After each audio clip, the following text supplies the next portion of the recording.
ప్రణమిల్లుతూ వేదిక మీద ఉన్నటువంటి తల్లులారా, పెద్దలారా, 20,000 గ్రామాలు బాగుపడితే భారతదేశం బాగుపడుతుంది.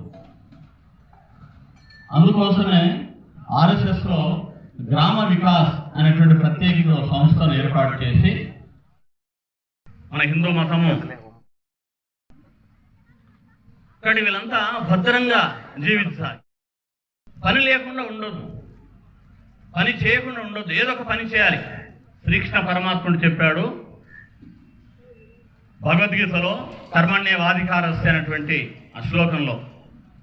మనం అలాంటివి మనకు అర్థం సరిగ్గా మనకు చెప్పేవాళ్ళు సరిగ్గా అర్థం ఆ రకంగా చెప్పారు. అయిపోయింది.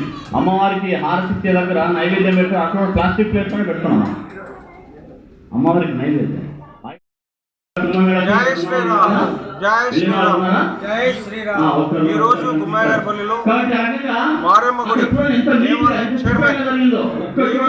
స్వామి ఆధ్వర్యంలో గోశాల ప్రారంభించబడింది. గోశాల అనేది అత్యంత పవిత్రమైన దేవాలయం. మనకు కావలసిన ముక్కోటి దేవతలు ఇక్కడే ఉంటారు.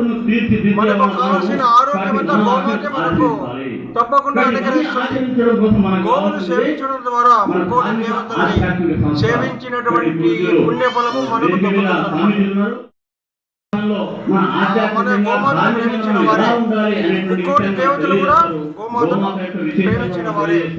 గోమాత యొక్క పుణ్యఫలం అనేది మన కుటుంబానికి వచ్చేస్తుంది.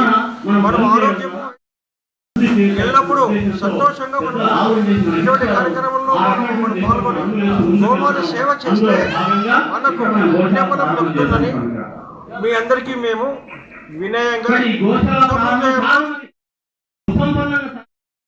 సౌకర్యాలు పొందండి. గోవుకు ఆహారం అందించండి.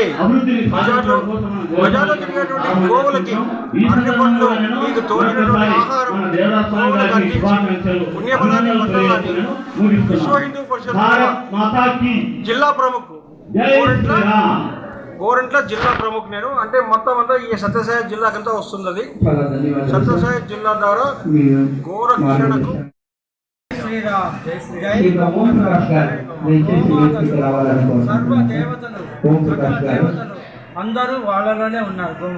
గోవుని సేవిస్తే మనము మన దేశాన్ని సేవించిన వాళ్ళం అవుతాం, మన గ్రామాన్ని సేవించిన వాళ్ళం, ప్రపంచాన్నే సేవించిన వాళ్ళు అవుతాం. ప్రపంచము ఈరోజు ముందడుగు వేయాలంటే మనం గోపునాదిగా నుంచి గోమాతల్ని మనం కాపాడుకోవాలి, గో సంరక్షణ వాడాలి, వస్తువులనే వాడాలి.